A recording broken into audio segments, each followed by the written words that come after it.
Welcome back to CMOS RF integrated circuits.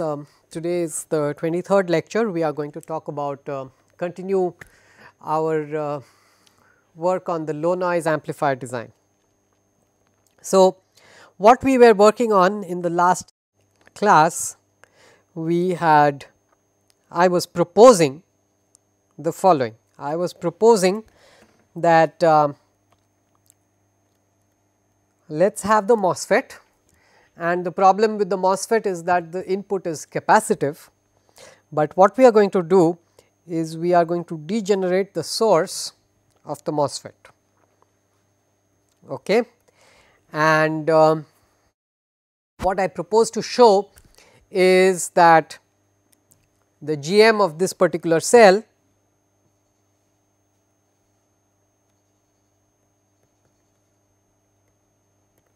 if I apply V in over here, then the input impedance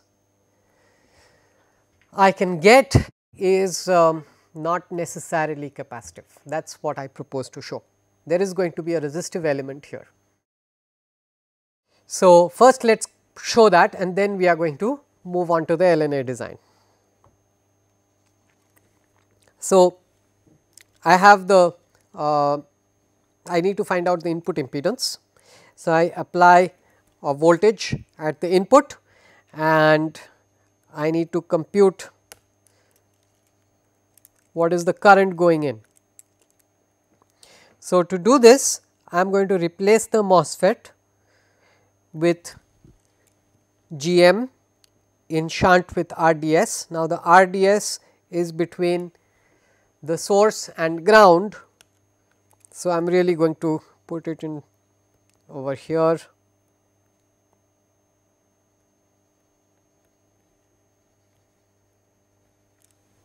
Okay.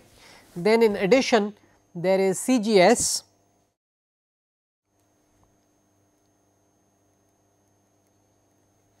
there is CGD,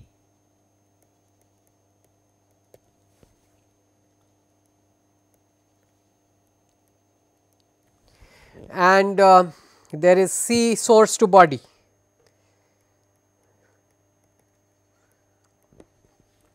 C drain to body is irrelevant because both terminals are of C drain to body, both terminals are at ground. Drain is at ground, body is at ground.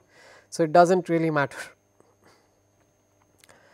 right. So, this is what we were analyzing. Now, I am going to simplify this a little bit, and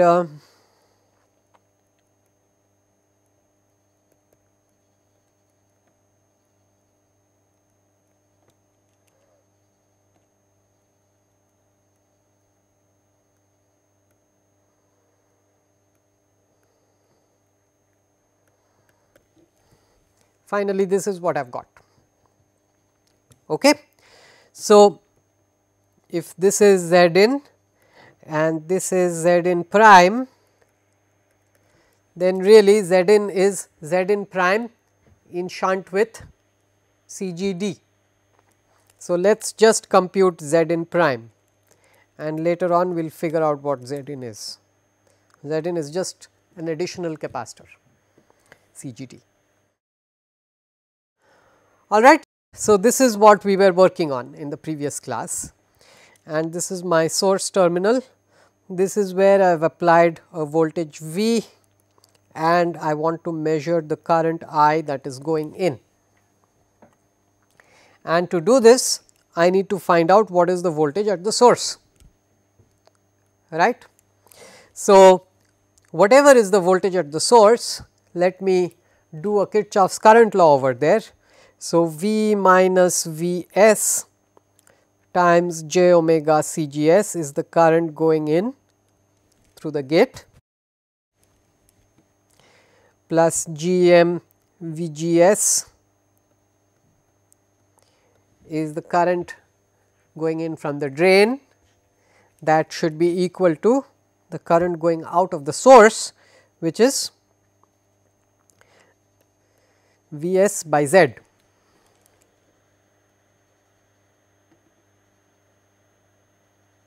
Right. and you put all the Vs terms together. So, what you are going to get is j omega Cgs plus Gm on one side times V is equal to Vs times 1 by Z plus Gm plus j omega Cgs, and this is going to further simplify, and you will find out that Vs, okay, I do not need to do that. Right. Now, I is really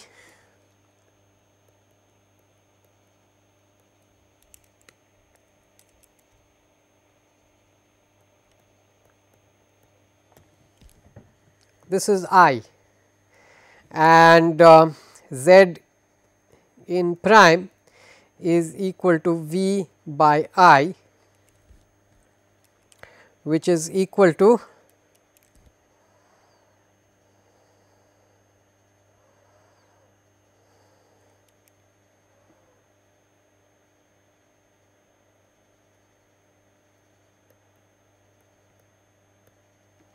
1 by j omega Cgs into 1 minus Vs over V.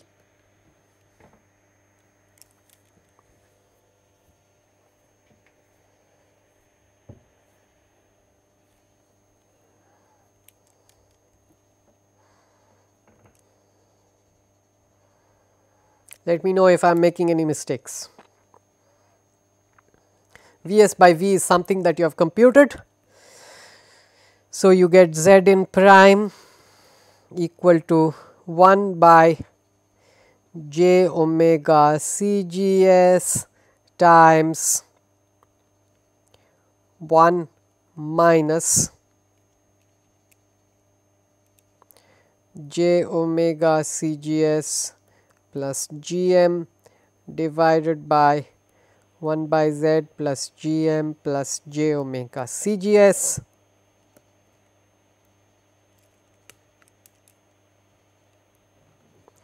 which further simplifies into 1 by Z plus Gm plus j omega Cgs times j omega Cgs times 1 by Z. All right.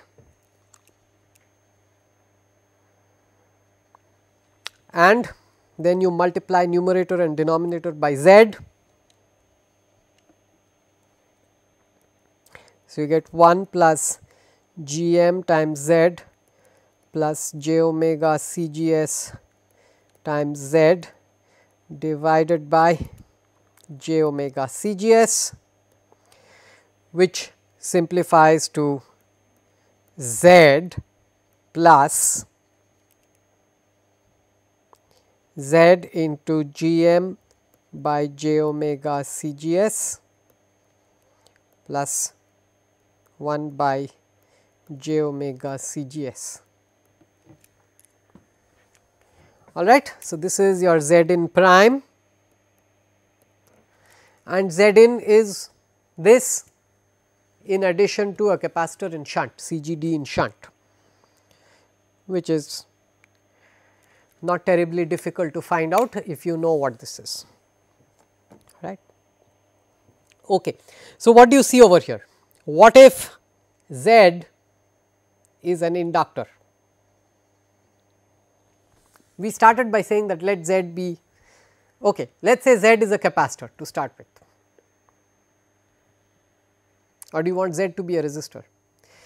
Right now Z is a combination of CSB, RDS and whatever is placed at the source. So, let us say Z is a resistor. So, Z can be a resistor, in which case you have got a resistive component over here,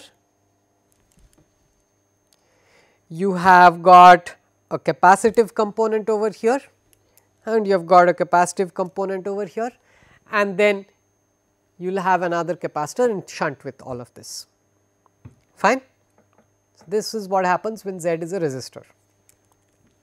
We do not want Z to be resistors, because resistors generate noise. We are making a low noise amplifier. So, we would like to avoid all of these resistors. Alright. So, then let us say Z is a capacitor. If Z is a capacitor, what have you got? You have got a capacitor over here plus what have you got over here? 1 by j omega times 1 by j omega. So, you have got 1 by minus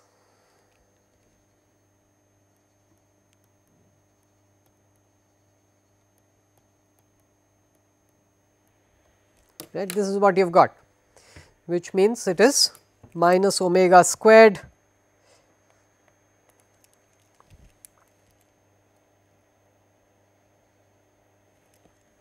times this, right. So, this is going to give you a negative resistive component. It is bad news. Negative resistance means there is some sort of positive feedback going on, something is a source of power over here. Strange things are going to happen, it will lead to instabilities, do not do this. Do not make Z a capacitor. Okay? If you make Z a capacitor, it is very likely that your design is going to zoom into unstable behavior. Okay. So, the next option for us is Z is an inductor, which is what I proposed. So, if Z is an inductor, then this is an inductor. What is this? This is going to be a resistance, this is going to look like a resistor, it is beautiful. Okay. There is no resistance in the picture, but the input impedance is as if there is a resistor. So, this quantity, if Z is j omega L, then this particular quantity is going to be Gm times L by Cgs.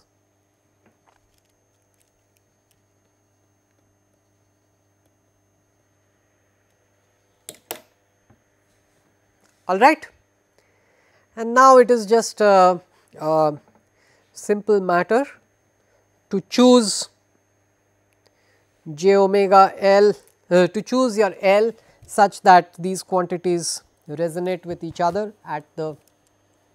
So, you want this to probably resonate with this at the chosen frequency, then you have got a pure resistance over there, right. They need not resonate actually, you just need a resistive component. In any case, you have got CGD in shunt with this, right. So, your final resistive component will be different, will be altered by the value of CGD. Final capacitive component is also going to be different, reactive component is going to be different, and then you find out what these reactive components are, what the resistive component is, and then you create your matching network to match to that. So, this is basically going to be the strategy. I am going to have a MOSFET degenerated by an inductor, okay, and this is going to generate some, this is going to behave like a GM cell. In front of the MOSFET, I will need a matching network.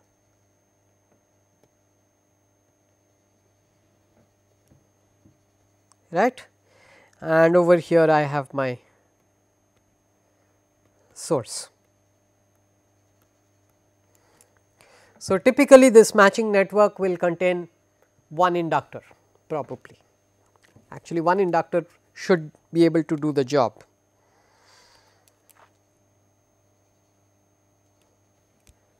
Okay. I mean, you have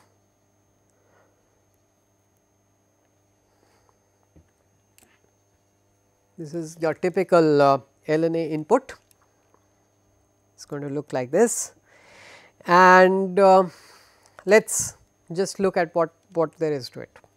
So, looking in from this point, I have got j omega Ls plus Gm times Ls by Cgs, this is my resistance, plus 1 by j omega Cgs. That is what I have got looking into the gate. Now, question over here. We said that Z is the parallel combination of RDS, CSB and the inductor, and now I have just replaced Z with just the inductor. What is going on? It is wrong, right? You are right, it is wrong, but for an engineering approximation, you can just pick L. Let us say L is 10 nanohenry. I will just give you some numbers to work with. Let us say inductor is 10 nanohenry, CSB is 150 femtofarads, and let us say RDS is 2 kilo ohms, and let us say we are talking about a frequency of 10 gigaradians per second.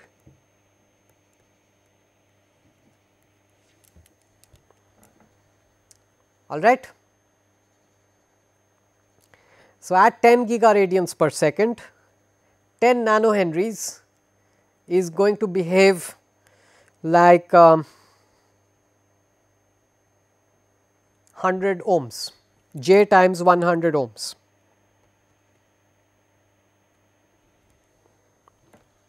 So, J times 100 ohms in shunt with 2 kilo ohms is J times 100 ohms. What about 150 femtofarads?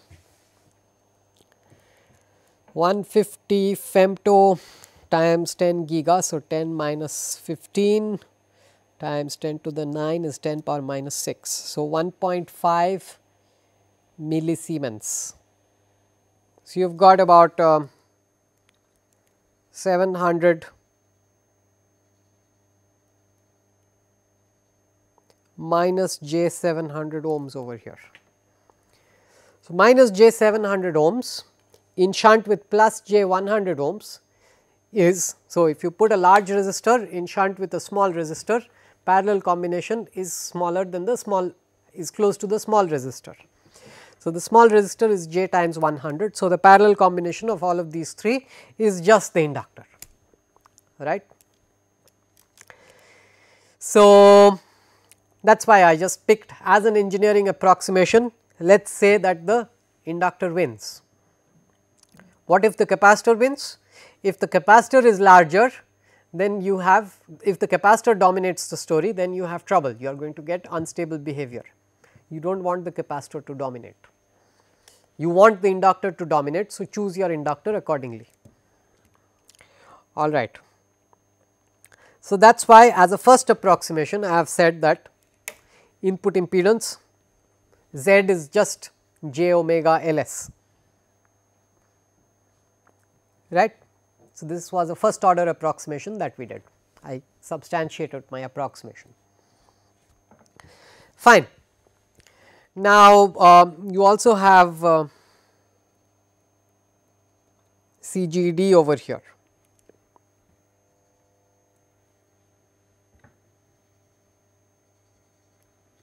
Right, and you have to do the matching.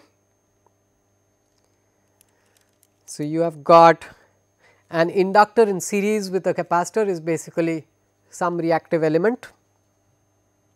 So, this entire thing is being modeled as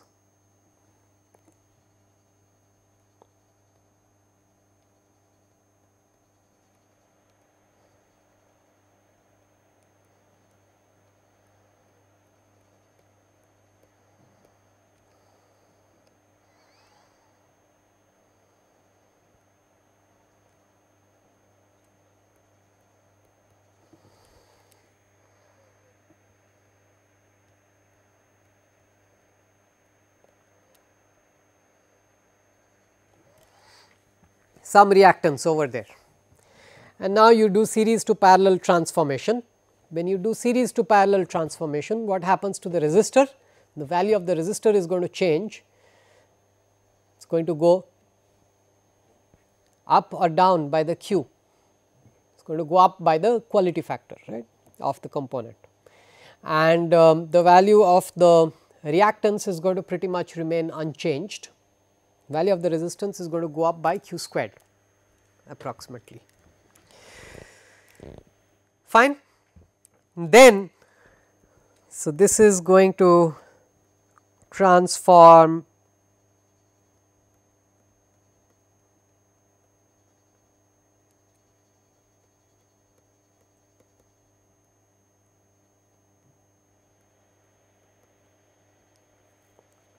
to this.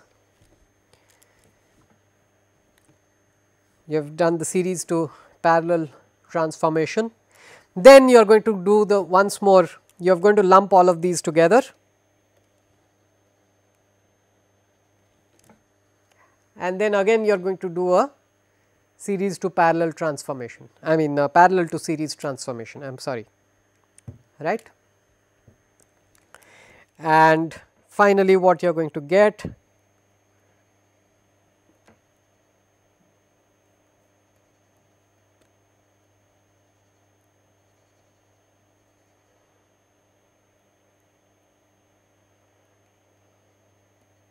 will look something like this. Okay. Now, it is going to be your job to figure out the values of this inductor and this inductor that you started with, so that at the end of the day you get matching. So, you have 2 degrees of freedom, you have to fix the load to be equal to RS, that is number 1, and number 2, you have the frequency to work with. At the chosen frequency you have to do the matching. So, you have to pick LG and LS accordingly. Now, of course, LG need not be an inductor, it also potentially could have been a capacitor, we do not know until you work it out all the way. Fine. Is this good? So far so good? All right. So, this is how my input is going to look like. Now, what about the load? The load also most probably is going to need output matching. What about the gain? How much gain are you going to get out of this?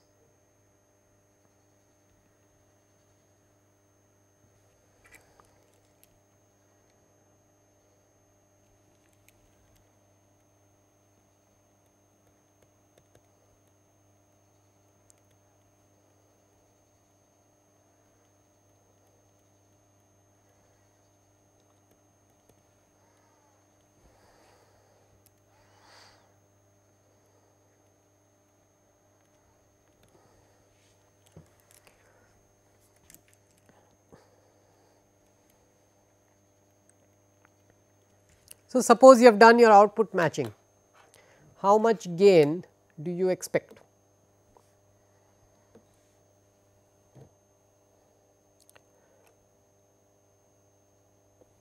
How do you find out the gain? Whenever you have source degeneration is a kind of feedback, right. So, the voltage at the gate is approximately equal to the voltage at the source in the small signal, which means that the gain is basically going to be this load impedance divided by the degeneration impedance, that is going to be your gain approximately. Am I right? Now, this kind of gain is no good, might not be good enough.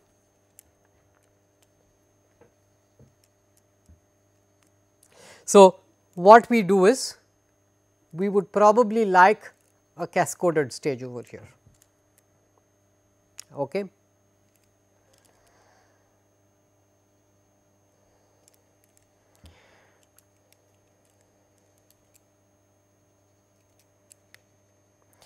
So, what we probably like over here, you would probably like over here is to have the load, the first load to be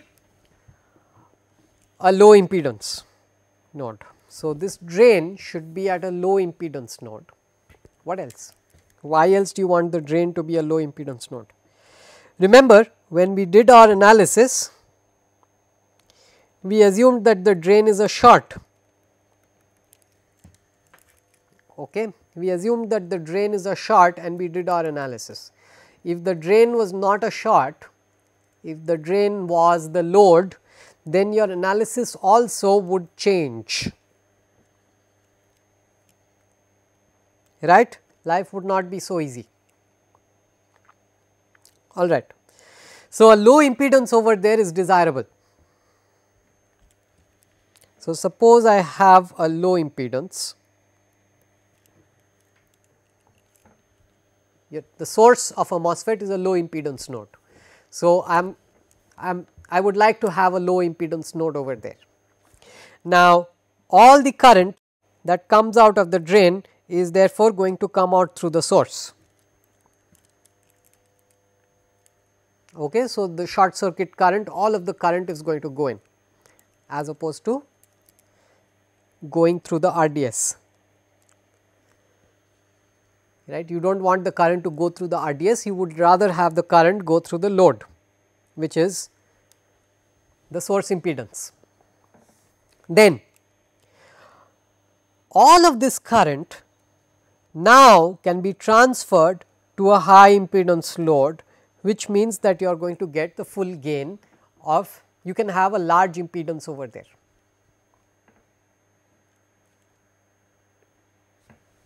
All right. So, this is going to be my strategy. My strategy is basically going to be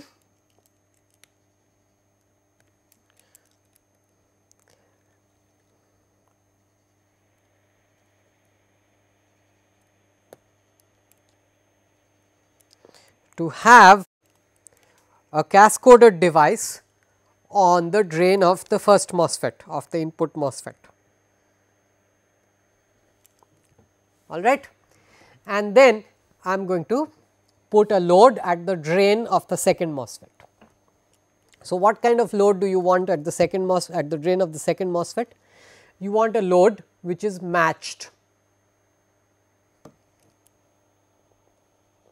So, there is this impedance, you want the impedance looking into the node to be the same, that is going to give you the maximum possible power transfer, maximum power transfer.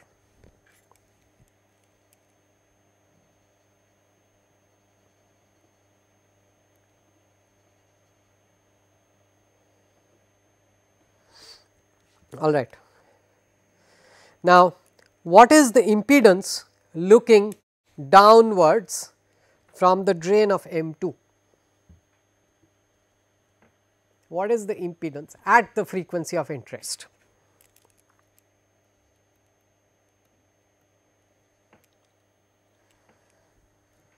What is the impedance looking downwards from the drain of M2? Okay, question before we do this. What is the impedance looking in here?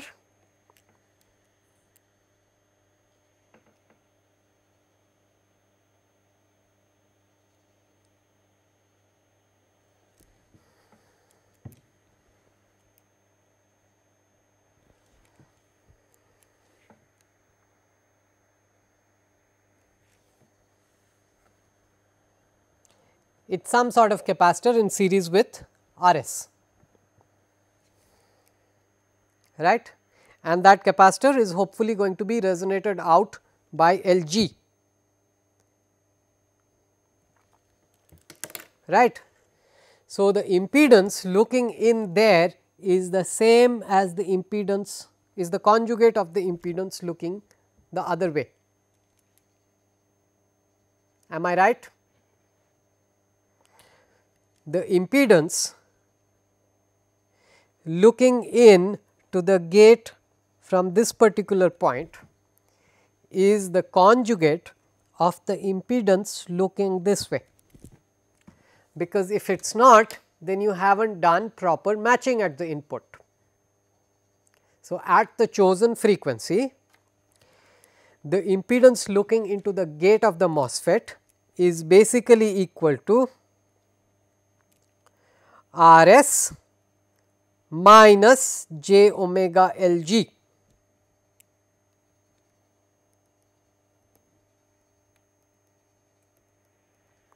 Okay? Because if it is not, then you have not done your matching.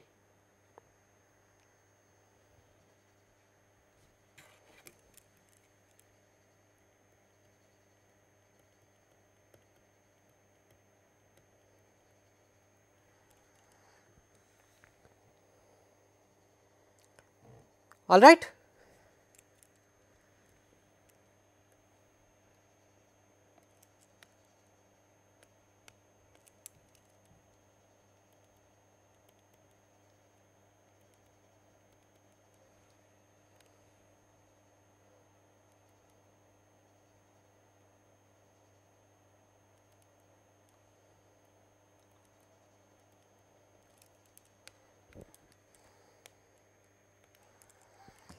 So far so good. All right. So, as far as computing the impedance looking here is concerned, that impedance should be equal to the conjugate of the impedance looking downwards. So, the next question is, what is the impedance looking downwards from the M2? So, when I look at M2, the drain of M2 has some capacitance to ground, C drain to body.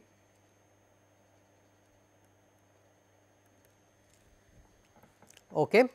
There is also C drain to gate.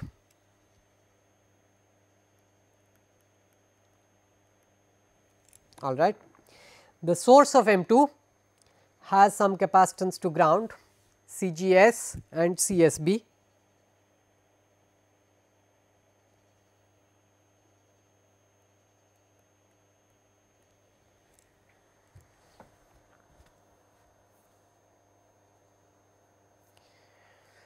As far as M1 is concerned, the drain of M1 has capacitance to ground,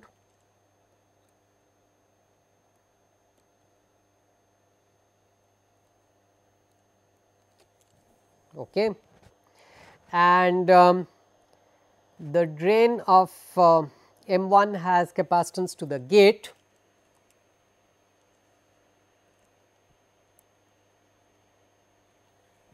The source of M1 has capacitance to gate and the source of M1 has capacitance to ground, which is already lumped into j omega L s, right. So, these are all the different things. Now, when you look into a terminal from, oh, all right, let me further make one more approximation. Let us say that the drain of M1 is at a low impedance node. So, really the C gate to drain of M1 is almost like a capacitor to ground.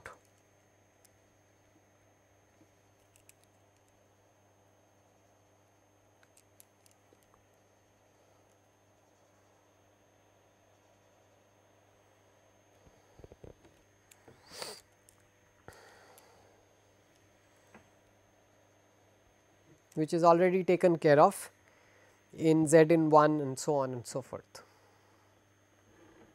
Okay. So, we are going to keep that out of the picture. All right. Now, CGS is also taken into account, fine. So, what we have got here are two transistors.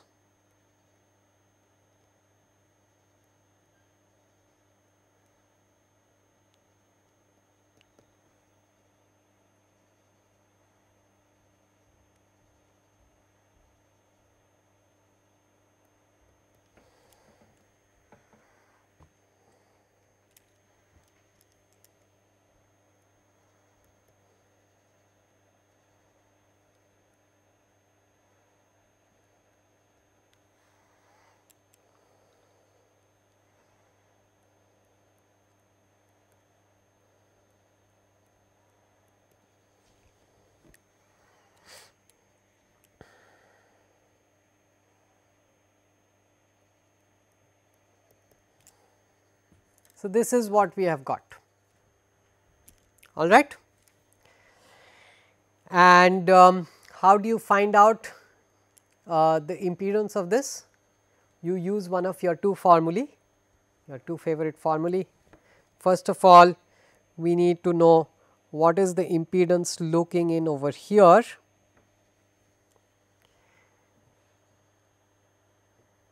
What is the impedance looking in over there? How do you do that?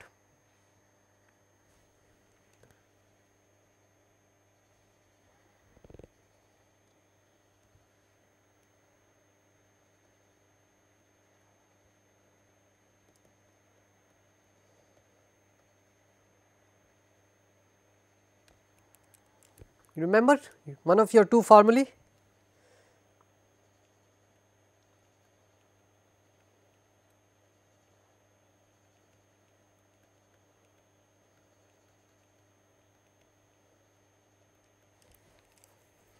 Right.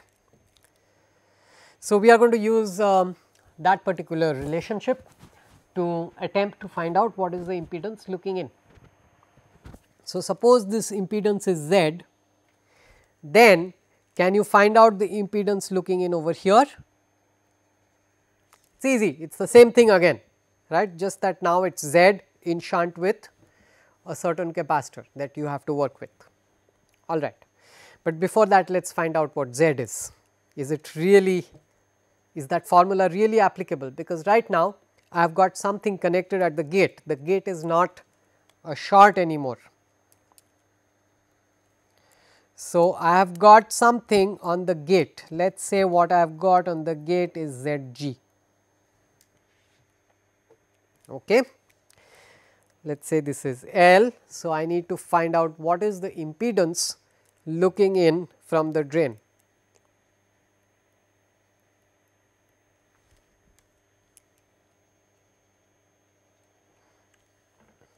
And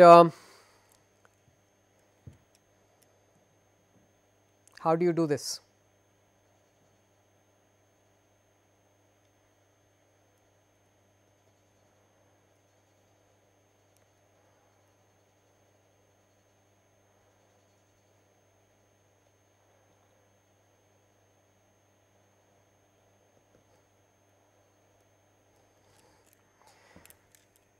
So, I apply a voltage over here and I need to find out the current over here. Okay. So, if there is some VGS, is there any connection between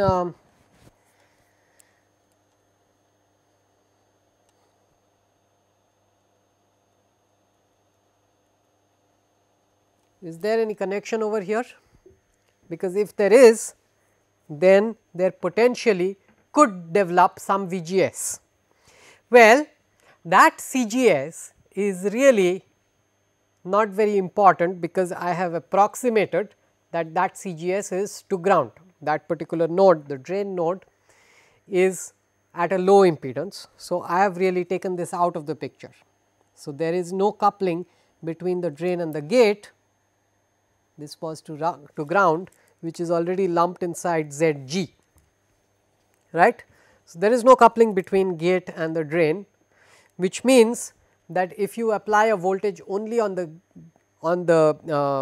drain, then nothing is really going to go through, there is not going to be any gate current. So, the current over here is 0, which further means that the voltage on the gate is going to be 0. All right, this is okay. So, if the voltage on the gate is equal to 0 or almost equal to 0, let us just rationalize that once more. So, what I am saying is that CGD, I have lumped it inside Zg, because if I do not, then my computation becomes very, very difficult.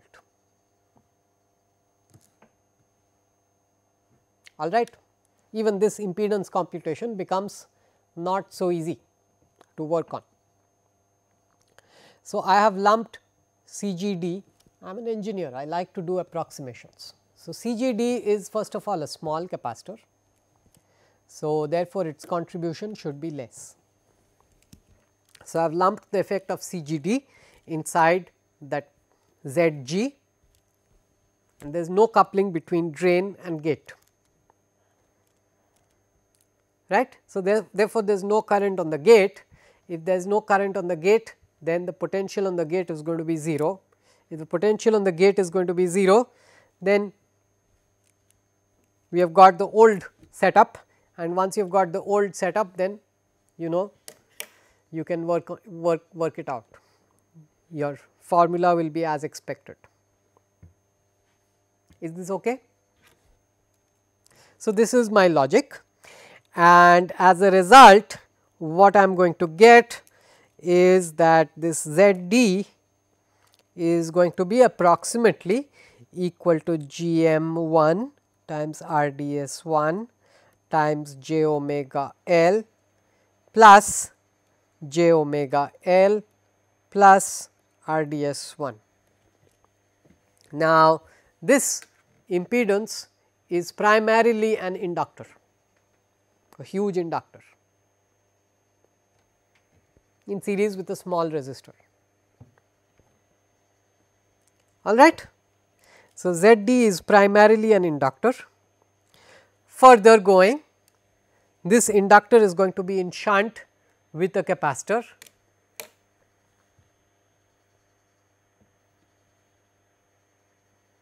Right, this inductor is going to be in shunt with a capacitor, and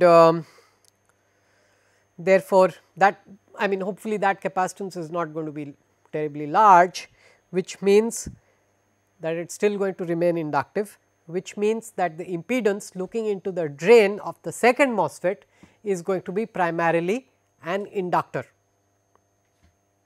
So, the impedance looking in, the final impedance looking into the circuit is going to be primarily an inductor. You can work out the numbers. Once you have the numbers, you can work out exactly what is what, and you are going to get that that is primarily an inductor. What does that mean for us? What does that mean? That means that my load can be a capacitor, which is terrific, because I would like to drive a capacitor.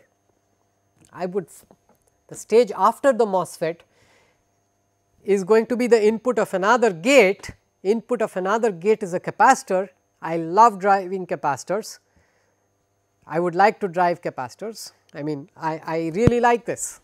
I really like the fact that the impedance looking in overall at the output is highly inductive, because then I can drive a capacitor, right. And you can work your way and find out exactly how much inductance you need to drive that particular capacitance, right. And if you need lesser inductance, hopefully you will need lesser inductance, you will not need so much, then you need to put another inductor in shunt with this entire huge inductor and make it resonate with the load capacitor that you are planning to drive. So, this is the story. All right. So, my final LNA design typically contains, tuned LNA design typically contains 3 inductors. So, this is a typical tuned LNA design.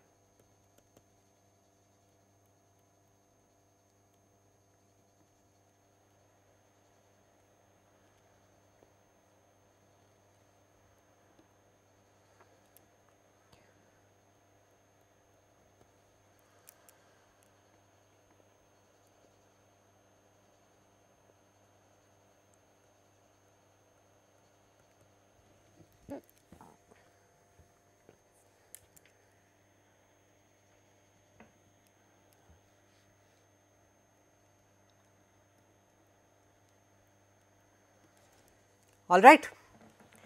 This is a typical tuned LNA design all of these values need to be carefully chosen, so that you get your input and output matching at your chosen frequency of interest, right. And are there any noise generating components over here? So, we have worked on matching. So, both the input and the output need to match for maximum gain, right. So, we have worked on that. Next thing, gain. We have worked on the gain. This gives me decent amount of gain because of the cascaded stage. I do get very decent amount of gain out of this. All right. So, we have worked on both of these qualitatively, right. Once you get into the design, you have to actually sit and work with the actual numbers, and then only you will be able to design the real components.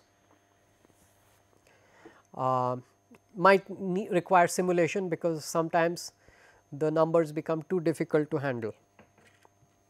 Okay. But we qualitatively understand the role played by each of these inductors, the role played by each MOSFET, why what we have done is what we have done in this particular design. The third thing, the noise. This is a low noise amplifier. So, I have to talk about the noise. Remember, we have discarded our previous designs based on noise performance. So, we had a couple of designs before this. We had this, we threw this out because of noise performance. We had this because we threw it out because of noise performance.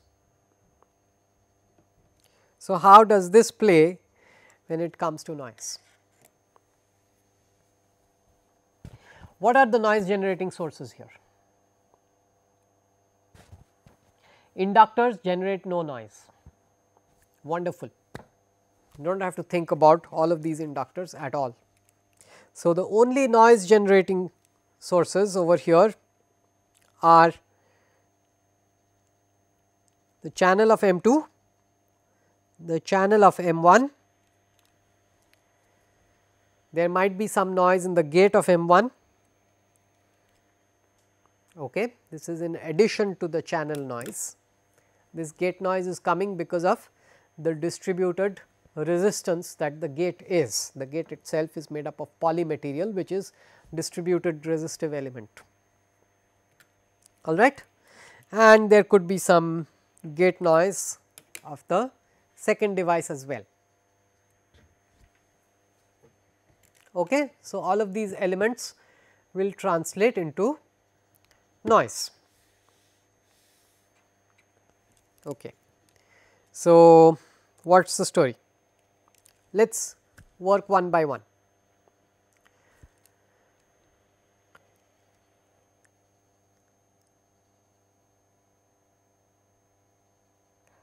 Let us first look at what is most important to me.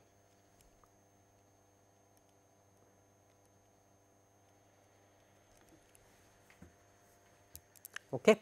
IN1 squared is in my mind going to be the most important. Let us see what the outcome of this is. So, this particular noise source is across the channel of the first MOSFET. So, the way you analyze noise is there could be two possible ways. First of all, you have to null all the other noise sources, all the other voltage sources. All right. So, once you do that, so I null that particular voltage source. Oh, the source resistance of the voltage source has some noise, right. This is the source noise. All right. So, when it comes to the noise figure computation, this is just going to give me 1 plus something, right, 1 plus the total input referred noise divided by the total source noise. Okay. I am sorry, total input referred noise divided by the total source noise is going to be the noise factor. So, that is why that source noise is also important. All right. Now, this IN1 squared, let us worry about it first.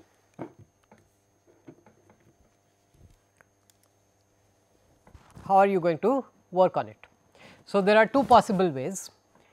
Strategy number 1 is find out the noise that it generates at the output, divide it by the gain of the LNA, and that will give you the input referred noise.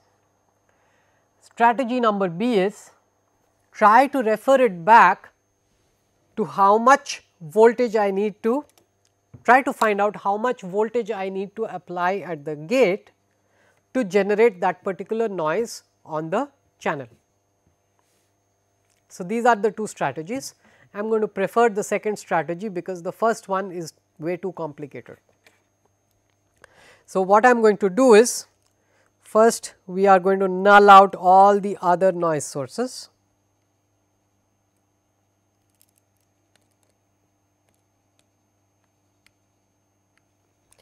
And I am going to attempt to find out what is the voltage that I need to apply over here, what voltage can I apply over here such that I get so much current in the channel. This is the question, right. And to answer this, the remaining the second MOSFET device, LD, the load, etc., can be shunted out of the picture. So, what we have is something like this. So, let me apply a voltage over here.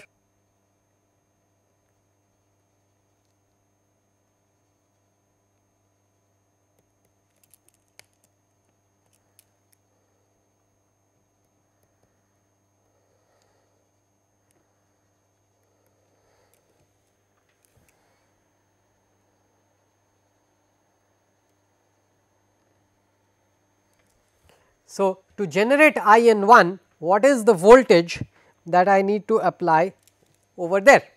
That is basically the question. And how are you going to do this? We need to know what is the input impedance looking here. We have already found out what is the input impedance looking there,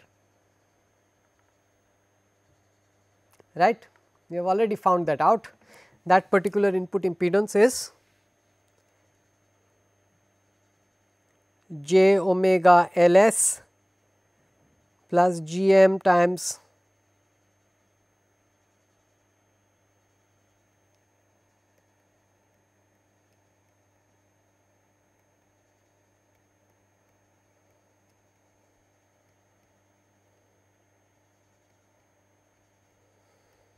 something like this, all right. That is the input impedance looking in over there. If you choose Gm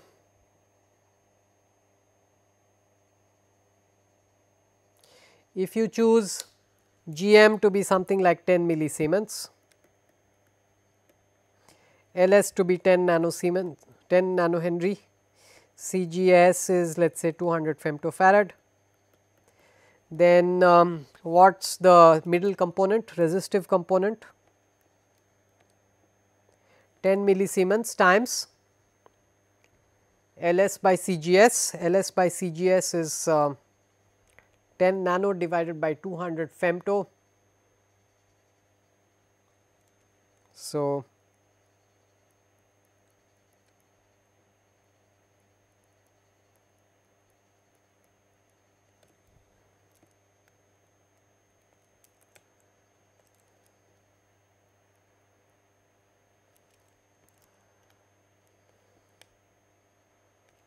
I get about 50 kilo ohms.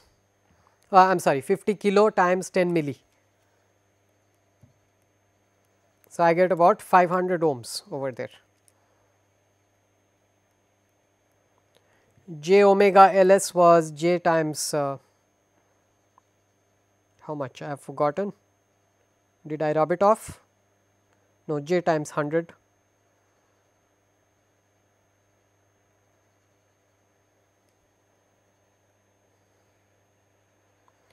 And 1 by j omega CGS is going to be something much larger. All right. So, it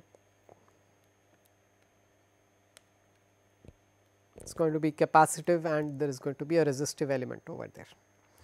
I think we are running out of time over here.